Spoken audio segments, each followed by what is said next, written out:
Lecture du deuxième livre des Chroniques, au chapitre 24, des versets 17 à 25. Après la mort de Joash, les princes de Juda vinrent se prosterner devant le roi Joas, et alors le roi les écouta.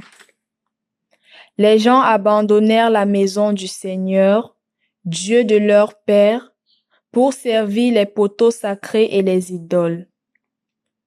À cause de cette infidélité, la colère de Dieu s'abattit sur Juda et sur Jérusalem. Pour les ramener à lui, Dieu envoya chez eux des prophètes.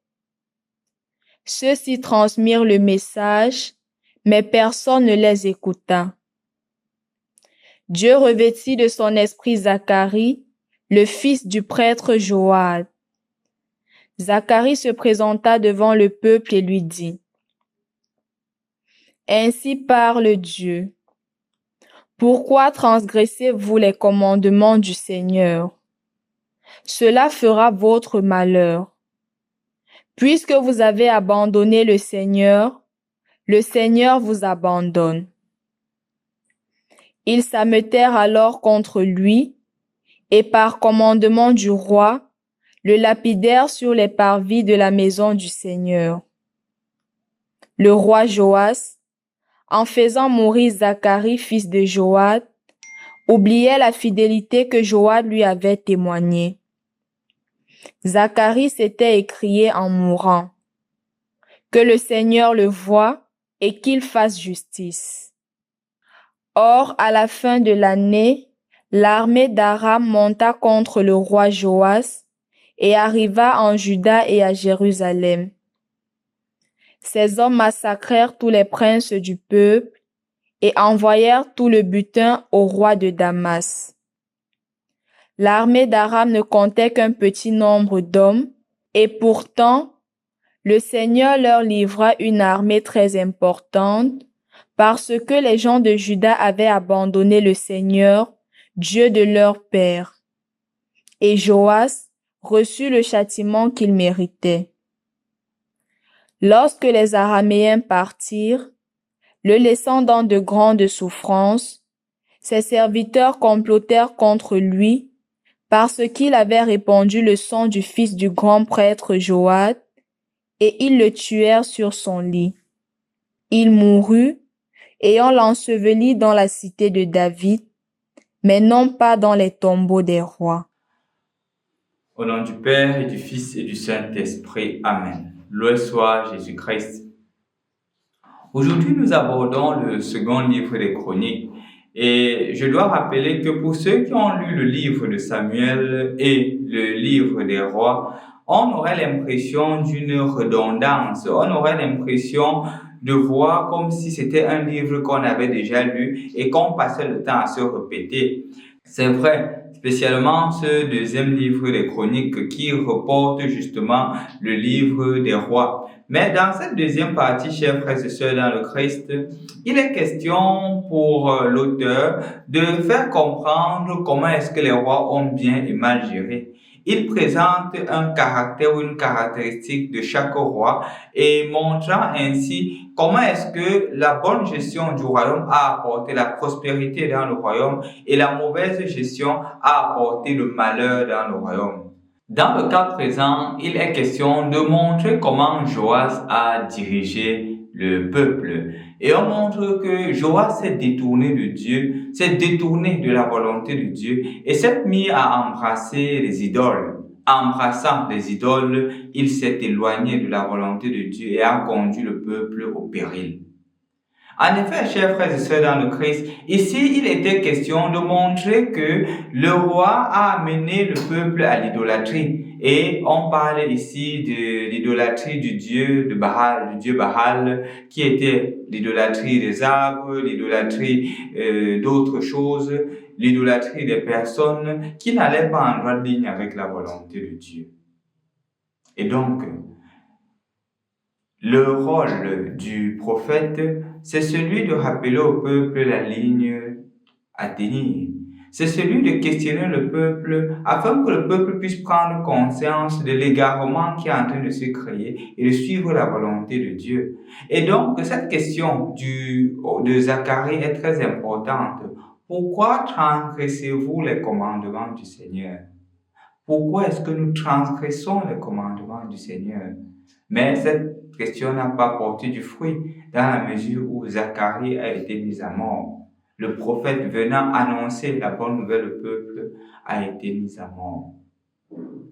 Chers frères et sœurs dans le Christ, à toujours écouter ces paroles, on aurait tendance à se dire que pourquoi le peuple juif s'est comporté ainsi, pourquoi ils se sont éloignés de Dieu, comment ce peuple n'a pas pu reconnaître Dieu. Mais je crois que ce serait trop rapide de le dire, parce que ce que le peuple a vécu il y a de cela des milliers d'années, nous vivons encore cela aujourd'hui. Commençons par l'idolâtrie. Même si ça existe, encore l'idolâtrie des arbres associée aux arbres, la place de Dieu, même si ça pourrait exister, si on ne le fait pas, il y a de nouvelles formes d'idolâtrie qui existent de nos jours. Des idolâtries qui sont justement des personnes que nous nous formons et que nous donnons le rôle ou la place que Dieu devrait occuper dans notre vie. Je crois premièrement à l'idolâtrie de l'argent.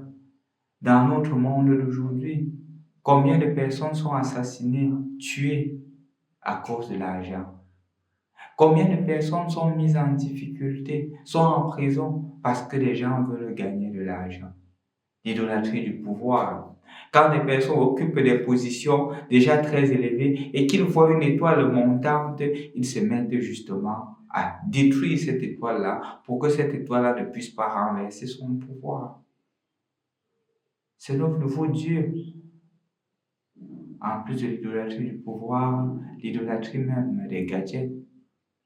Parfois, nous sommes addicts au téléphone, de telle sorte qu'on ne peut pas s'en séparer, comme si le téléphone était devenu notre Dieu. Parce que ce téléphone, parfois, nous empêche même de nous rapprocher de Dieu. Parce que ce téléphone-là devient plutôt une occasion de s'éloigner progressivement de Dieu. Toute forme d'action ou de chose qui ne nous rapproche pas de Dieu est une idolâtrie. Parfois même l'idolâtrie des personnes. Parce qu'un monsieur me donne un salaire dû chaque mois, un bon salaire, je suis capable de renier toutes mes propres convictions. Je suis capable même de renier ma foi. J'ai eu un jeune qui a décidé d'abandonner la foi catholique parce que son patron lui donnait un grand salaire et son patron lui a proposé d'entrer dans son église, dans sa religion. Et c'est ainsi qu'il décide d'abandonner sa foi. Plus encore, beaucoup d'entre nous parfois se mettent à dire que ceci, je ne préfère pas telle église, je préfère telle église. Et généralement, quand on regarde au fond, pourquoi est-ce qu'on préfère ces églises-là? C'est parce que nous voulons nous former nos propres dieux. Quand par exemple des personnes me disent que je ne veux pas me confesser, on ne se confesse pas chez un homme, on se confesse directement à Dieu. C'est parce qu'on ne veut pas se questionner. C'est parce qu'on ne veut pas se remettre en question. Et justement, toutes les fois où nous sommes remis en question, toutes les fois où le Seigneur envoie des prophètes pour nous dire que le chemin que tu prends est mauvais, on se met à crucifier ces personnes-là. On se met à détester ces personnes. Je me rappelle une maman qui a beaucoup souffert du fait que quand elle allait dire à sa fille que ce que tu fais n'est pas normal, la fille ne passait le temps à rétorquer que je suis détestée par toi, tu ne m'as jamais aimé. Et la maman me disait cela en souffrant, que mon père, imagine-toi, j'ai élevé cet enfant, j'ai donné le meilleur de moi-même pour cet enfant. Si j'ose une seule fois lui dire que ce chemin n'est pas approprié, elle va se tourner en disant que je ne l'ai jamais aimé. C'est justement nos propres idoles que nous nous formons. Toutes les fois où la parole de Dieu, les personnes veulent nous ramener sur le bon chemin, on s'en éloigne, nous ne sommes pas trop différents de Joas. Et je crois que la lecture d'aujourd'hui n'est pas une occasion pour nous de nous culpabiliser, de nous amener à nous sentir mal. C'est plutôt une invitation à nous faire comprendre que le Dieu réel, le Dieu vrai, c'est le Dieu qui te questionne. Le Dieu vrai, c'est le Dieu qui t'amène à la conversion. Le Dieu vrai, c'est ce Dieu-là qui te dit que le chemin que tu prends n'est pas le chemin voulu par Dieu. Et justement, qui t'amène au chemin voulu par Dieu. Où es-tu? Qu'as-tu fait des commandements que le Seigneur t'a donnés? Le Dieu vrai, c'est le Dieu-là qui te bouleverse tes pensées et tes plans. Tu as prévu ceci, il te donne un autre plan. C'est celui-là le vrai Dieu. Ce n'est pas le Dieu que tu te formes, c'est le Dieu que tu suis.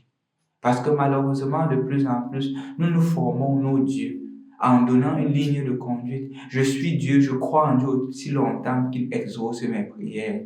Quand mes prières ne sont pas exaucées, non, ce Dieu-là n'est pas un Dieu efficace. Le Dieu vrai, ce n'est pas le Dieu que nous nous formons.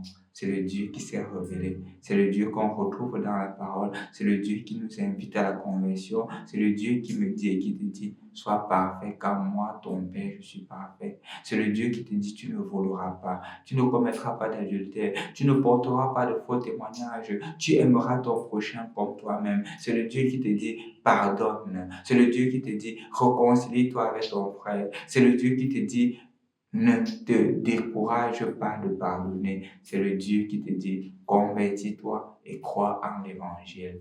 C'est celui-là, c'est ce Dieu-là que nous adorons. C'est ce Dieu-là que nous aimons. C'est ce Dieu-là qui dit, Seigneur, en tes mains, je remets mon esprit. C'est ce Dieu-là qui dit, non pas ma volonté, mais ta volonté. C'est ce Dieu-là que nous suivons. Qui ne voudrait pas que nous le fassions à notre image, mais qui voudrait que nous soyons à son image. Au nom du Père et du Fils et du Saint-Esprit. Amen.